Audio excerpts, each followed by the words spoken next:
ሰላም ሰላም፣ ወንድና የተከበራችሁ ቤተሰቦች እንዴት ናችሁ? ደህና ናችሁ? እኔ ደህና ነኝ፣ እግዚአብሔር ይመስገን። ታያለሁ ብዬ አስባለሁ። ዛሬ ለየት ያለ ቦታ ላይ ነው። እንዴት ናችሁልኝ? ደህና ናችሁ ወይ? እኔ ደህና ነኝ፣ እግዚአብሔር ይመስገን። ላይክ፣ ሼር፣ ሰብስክራይብ በማድረግ ጀምሩት። ስትጀምሩ ማለት ነው እንደምወዳችሁ ደግሞ ታውቃላችሁ አይደለ? አዎ ታውቃላችሁ። እኔ በጣም ነው የምወዳችሁ ባይዘወይ ዛሬ ምን ልላችሁ መሰላችሁ ውዶቼ፣ የምር እናንተም ገርሟችኋል ብዬ አስባለሁ። የአብርሽዬ ለውጥ ምናምን አልገረማችሁ? እኔ ገርሞኛል፣ ደስ ብሎኛል። ማለት ከዛ ሞመንት ወጥቶ አሁን ባለው ሲቹዌሽን ላይ ደስ የሚል ሞመንት ላይ ነው ያለው ብዬ አስባለሁ። እያየነውም እንደሆነው ማለት ነው። እና የፀጉሩ ስታይል ራሱ ብቻ የበፊቱ ፀጉሩ ነበር የሚያምርበት። እውነት ለመናገር የበፊቱ ነው የሚያምርበት። የአሁኑ እኮ የሆነ ትልቅ ሰው አስመሰለው። ጺሙ በስቷል ምናምን ነገሮች ብቻ የሌላ ሀገር ዜጋ ሰው ነው የመሰለው። እና ኤንዌይስ እሱ አይደለም ፖይንቱ ምን መሰላችሁ ውዶቼ? አንዳንዴ አሁን ሩታዬ ደስ የሚል ነገር እያሳየችው ነው። ያው እሱ ከዚህ በፊት በተፈጠረበት ነገር ብዙ ጥያቄዎች ስላደሩበት አሁን ላይ ብዙም ፎከስ ላያደርግ ይችላል እሷ ላይ። ግን እንዴት መሰላችሁ የሆነ ገብቷታል። አሁን ላይ በደንብ ገብቷታል። ማለት አብርሽን እንዴት መንከባከብ እንዳለባት፣ እንዴት መያዝ እንዳለባት፣ ሚስት መሆን እንዴት እንዳለባት ምናምን አሁን ላይ በደንብ ገብቷታል።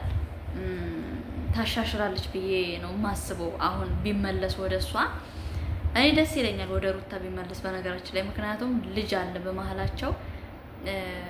እናት እና አባት ተለያይተው ልጅ ማሳደግ ማለት በጣም ነው የሚከብደው የሚያስጠላው። ለልጁም ፍቅር አንድ ሳምንት አባቱ ጋር አንድ ሳምንት እናቱ ጋር በጣም ያስጠላል።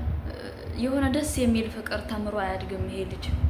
ደስ የሚል ፍቅር ተምሮ የሚያድገው ሁለቱም አንድ ላይ ሆነው ልጃቸውን ሲያሳድጉ ነው። እና እኔ አንድ ላይ ቢሆኑ በጣም ነው ደስ የሚለኝ እውነት ለመናገር ማለት ነው።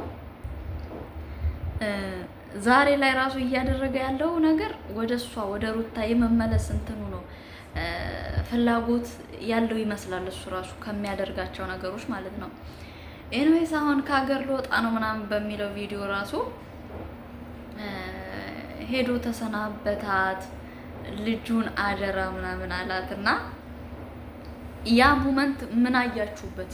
የሆነ አብርሽ ወደ እሷ የመሄድ ፍላጎት እንዳለ አልተረዳችሁ? እኔ እንደዛ ነው ውስጤ የተሰማኝ ማለት ነው። ምክንያቱም ከሚያደርጋቸው እሷን የሚያወራበት መንገድ እሷን ለመቅረብ ወይም ደግሞ አላቅም የሆነ ከበፊቱ ተሻሽላለች አልተሻሻለችም የሚለውን ነገርም ለመፈተንም አይነት ነገር ነው የሚመስልበት።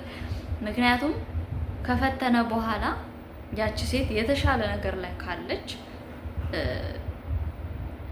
አለመመለስ ምንም የሚከብደው ነገር አለ ብዬ አላስብም።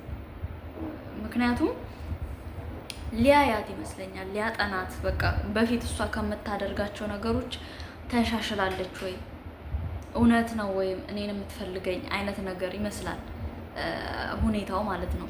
ምክንያቱም በፊት እንግዲህ ሩታን እንደምናውቃት ምንም ውሸት የለውም። እሷ ባልናት፣ እሱ ሚስት ነው።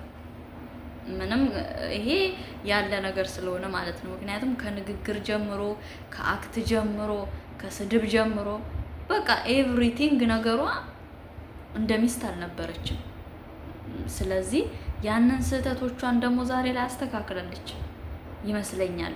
እያሳየችንም ያለው እንደዛ ስለሆነ ማለት ነው። እና ያንን ስህተቶቿን አስተካክላ ደግሞ ከአብርሽ ጋር ብትሆን፣ አብርሽ ቢመለስ እኔ በጣም ነው ደስ የሚለኝ። ልጃቸውን በፍቅር አንድ ላይ ሆነው ቢያሳድጉ ማለት ነው። ሌላው ደግሞ ሄርሜላ ደግሞ አሁን ላይ እውነት ለመናገር ውዶቼ መማር ያለብን ነገር ወይም ደግሞ መማር ያለባችሁ ነገር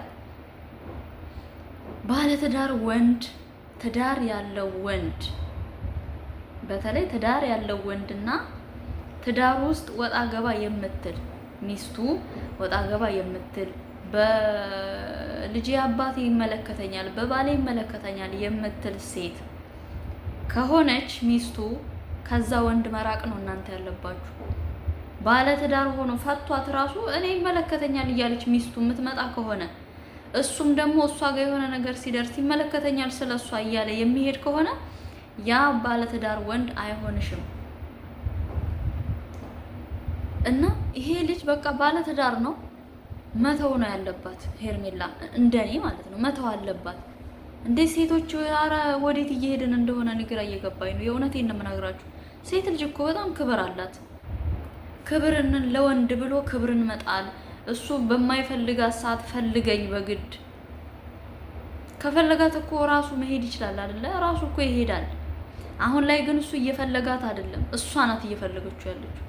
ይሄ ደግሞ ሊሆን አይችልም። እሱ ወደ ትዳሩ ወደ ልጁ ሊመለስ ነው የሆነ ፕላኑ ማለት ነው። እያደረገ ያለው ነገሮች ወደ ሩታ ነው የሚያመሩት። ሊሄድ ነው ሲላትም እሷን አግኝቶ ነው የነገራት። ቤትም ሄዶ የተሰናበተው ሩታን ነው።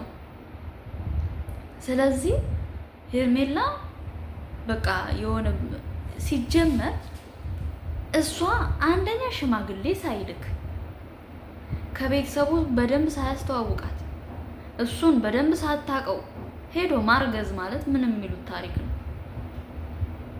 በቃ የሆነ ሼም የሚባል ነገሮች ቀሩ ማለት ነው። ነውር የሚባለው ነገር ቀረ ማለት ነው። አሁን እሷ አርግዣለሁ ትላለች፣ እሱ ደግሞ ወደ ትዳሩ ይመለሳል። በጣም እኮ ነውር ነው። እግዚኦ መሐረነ ክርስቶስ፣ እግዚአብሔርን በጣም ነውር ነው። እንደኔ በጣም ነውር ነው። እንዴ ቢያንስ ሽማግሌ መላክ አለበት ይሄ ልጅ ማለት ነው። እንደው ልታረግዝ ወሰነች እንኳን ቢባል ሽማግሌ መላክ አለበት ለየትኛውም ነገር ማለት ነው። ክብር ነው፣ ትልቅ ነገር ነው። ሽማግሌ ማለት ከሰርግም በላይ ነው። ሰርግ ምንም ያን ያህል ማተር አያደርግም። እኔ ጋር ከሌ መጣ በላ ጠጣ ሄደ ነው። ሽማግሌ ግን የእናት አባት ክብር ያለው ነው። እናት አባትን አክብሮ የእናት አባት ጉልበት ተሰሞ በቃ ለሴት ልጅ ክብሯ ሽማግሌ ሲላክላት ነው። ግን ሽማግሌ ሳይላክላት አረገዘች ምን የሚሉት ተአምር ነው? አሁን እሱ እንግዲህ ወደ እሷ እያመራ አይደለም፣ ወደ ሩታን የሚያመራው። ስለዚህ ከሄርሜላ ምን ተማራችሁ እናንተ? የእውነት እኔ እንደው ድሮም አልወድም ሲጀመር ባለትዳር ወንድ እኔ ድሮም አልወድም። ማለት አልወድም ስላችሁ ወንዱን ሳይሆን በትዳር መካከል ላይ ያለ ሰው መሀል መግባት ለሰላምታ ራሱ በጣም ነው የምፈራው። አይደለም እንደዚህ ክብሬን ጥዬ ከዛ ወንድ ጋራ ለመሆን በጣም መጓጓት ይቅርና ለሰላምታ ራሱ በጣም እፈራለሁ እውነቱ ስነግራችሁ። እና እሱም ወደ ትዳሩ ይመለስ፣ እሷም የራሷን ህይወት ብትመራ አይነት ነገር ነው እኔ አስተሳሰቢ። ያረገዘችውን ልጅ ደግሞ እኔ አላውቅም፣ በሱ ምንም አይነት ነገር መስጠት መልስ አልፈልግም። ምክንያቱም በነገራችን ላይ ላታረግዝም እኮ ትችላለች። አብርሽን ለመቅረብ የምታደርገው ነገር ሊሆን ይችላል፣ ወይ ደግሞ እውነትም አርግዛ ሊሆን ይችላል። ይሄ ማለት እንግዲህ አሁን ለእናት አባት የትኛው ነው ክብሯ? ለራሷስ የቱ ጋ ነው ክብሯ? የእውነት ጥሏት መሄዱ አይገርመኝም። ምን ያብርሽ ክብሯን የጣለችው እሷ ስለሆነች መጀመሪያ ክብር ሊያሳያት ይገባል። እሱ ሽማግሌ መላክ አለበት። እሷን የሚወዳት የሚያፈቅራት የሚያከብራት የሚፈልጋት ከሆነ ሽማግሌ ይልካል። አለቀ። ከዛ በኋላ የራሱ የማያደርግበት መንገድ ምንም የለም። ምንም ማለት ነው። ከሩታ ጋር እኮ ኢቭን ተፋተዋል፣ ሰማንያቸውን ቀደዋል። ግን እሱ አሁንም ድረስ የሚፈልገው ሩታ ነው። እኛም የምንፈልገው ከሩታ ጋር አንድ ላይ ሆኖ ልጁን እንዲያሳድግ፣ ሌላ ደግሞ ሴት ልጅ እንድትመጣ ሉሌም እህት እንዲያገኝ ነው የምንፈልገው። ፕላናችን ይሄ ነው። እና ውዶቼ ይሄንን ነገር የእውነት በደንብ ተማሩበት። እኔ በጣም ብዙ ነገር ነው ፊል ያረኩት። በደንብ ተማሩበት። በተለይ እንደዚህ አይነት ህይወት ውስጥ ያላችሁ ባለትዳር ወንድ ያፈቀራችሁ ወይ ደግሞ ከባለትዳር ወንድ ጋራ ለየት ያለ ግንኙነት ያላችሁ ሴቶች የእውነት ከሩታና ከሄርሜላ በደንብ ተማሩ። ወንዶችም ደግሞ ከአብርሽ በደንብ ተማሩ። ይጠቅማችኋል። እግዚአብሔርን ይሄ ትክክለኛ ነገር ነው። የሚጠቅማችሁን ወስዳችሁ የማይጠቅማችሁን ደግሞ አወጣችሁ ጣሉ እና ይሄንን ለማለት ነው ውዶቼ። በጣም ነው የምወዳችሁ የማከብራችሁ። ላይክ፣ ሼር፣ ሰብስክራይብ ማድረጋችሁን አትርሱ። እረ ተው ግን ተው። ላይክ አርጉ፣ ሰብስክራይብ አርጉ፣ የደውል ምልክቷን ተጫኑልኝ። ሀሳብ አስተያየት ደግሞ ካላችሁ ኮሜንት ሴክሽን ላይ አስቀምጡልኝ የኔ ውዶች። ተው እንጂ እኔ እንደምወዳችሁ እናንተም ውደዱኝ። ስወዳችሁ፣ ሳከብራችሁ፣ ሳፈቅራችሁ እና በጣም ወዳችኋለሁ የኔ ውዶች። ማድረጋችሁን ግን እንዳትረሱ።